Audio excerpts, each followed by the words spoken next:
Hi, I'm Vincent Jimenez, and today my presentation is on linguistic mobility beyond an English learner. For the purpose of this presentation, we'll be focusing on a couple of things. One is, what exactly is linguistic mobility? Barriers that degree-seeking ESL students face. AB 1096 and how it affects community colleges. And methods of transitioning further into serving this. First off, linguistic mobility is a term that has yet to be coined. Therefore, for the point of this presentation, it is used to bring awareness or heighten awareness to this issue that institutions have, and its definition is to further assist its awareness as well. So, linguistic mobility is the ability an institution has to deliver courses, services, programs, and other languages besides English. This is apart from the English as a second language courses an institution may offer, with the intentionality of eliminating language barriers for ESL students, and more. An example of this is opening courses that will usually be taught in English to be taught in Spanish. And this diagram right here is a good demonstration of the good it can be, because not only would it be good for the community, but it also serves research programs for an institution, as well as some of the organizations a school may have, referring to its clubs, programs, or services. Barriers for degree-seeking ESL students. In a report that was taken between 2010 and 2012, it was shown that on average it takes 6 years for degree-seeking ESL students just to complete remedial English, a requirement needed to transfer. Not only this, but 56% of these students would oftentimes complete it within a year or two. Although the time frame may not be bad, however, this does put them behind, because in regards to achieving a degree, they're also putting on hold other courses that they need for their degree.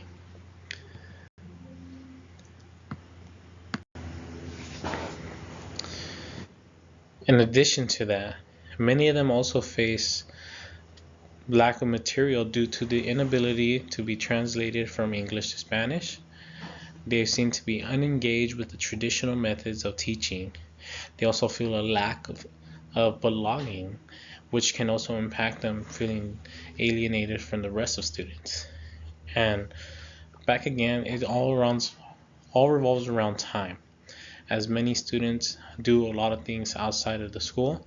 So therefore, either if it's family impacting or work impacting, students oftentimes have other barriers that are in front of them, especially when it comes to learning a language to start your education. Which leads us to AB 1096 and how it affects community colleges. For the most part, what is AB 1096? AB 1096 is a new bill that was signed by Gavin Newsom, which authorizes community colleges to start offering courses in other languages than English. For example, in West LA community colleges, they began to offer Mandarin courses for their math classes. So what does this mean? So like I said, it allows us to start offering different courses that will assist students in the process of learning English to start earning credits. This will pretty much benefit the community, as it can be based on counties. If a county is seeing that their community is mostly Spanish speaking transitioning to English learners, then they might also offer some Spanish courses for students to start earning credits while they are in the process of learning English, to begin taking the rest of the units that is required for degrees. And who does it benefit? It benefits everybody. It benefits faculties, students, ESL students, and the community. Each and every aspect of what makes a community college or even an institution is benefiting from this. And one example of this exactly is that it will benefit bilingual and multilingual faculty members, or even classified members.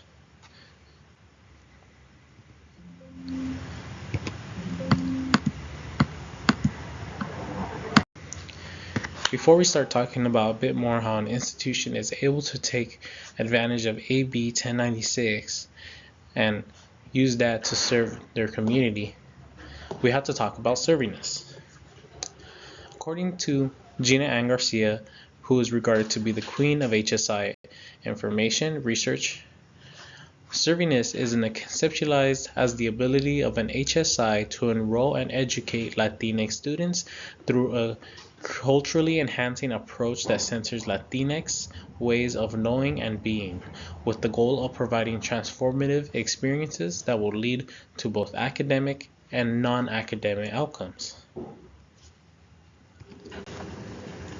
So, how does this matter? Or why does this matter?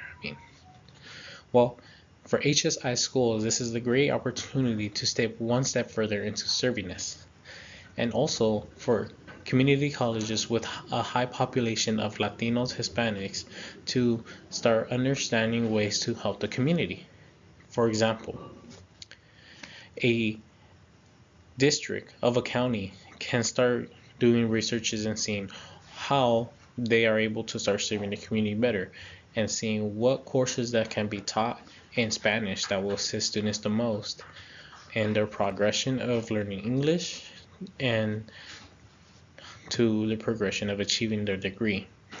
It would assist institutions by allowing them to acknowledge their bilingual or multilingual faculty members and rewarding them for their ability to be multi-talented. And not only that, but a lot of fundings would have to go into this.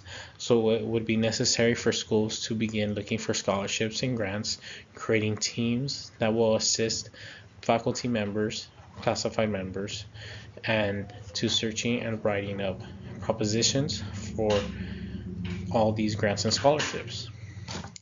Now with this, faculty necessities would have to be in developing a curriculum that suits this course.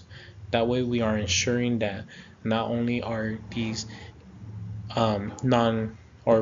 learning English as a second language students are able to learn the material that they would in a Spanish class opposed to the counterpart of being in an English class. So this means that the material they would need to find translatable material or material in Spanish already that still delivers the knowledge, and they would have to have professional development and training to assist them in this new style of curriculum if an institution has not yet already begun to do such.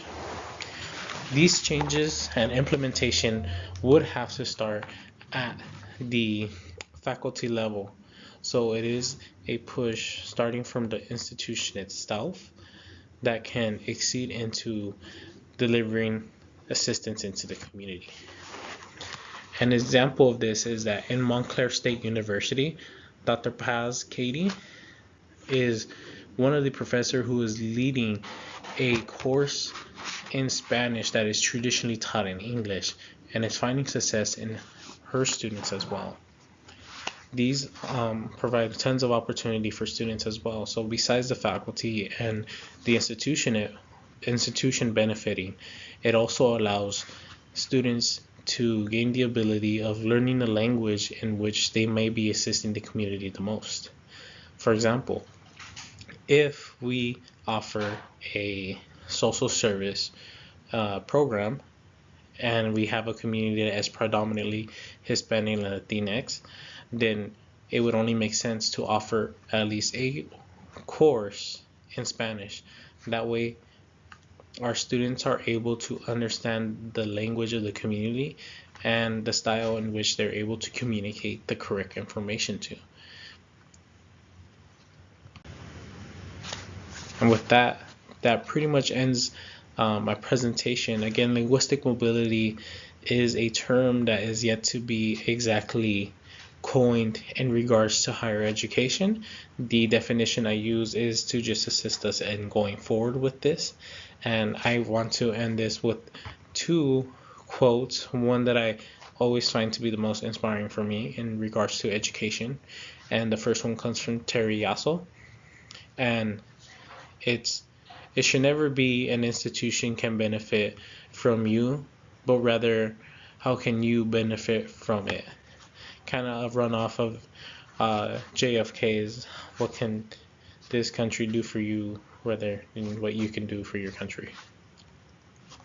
The second one is one that I heard just recently.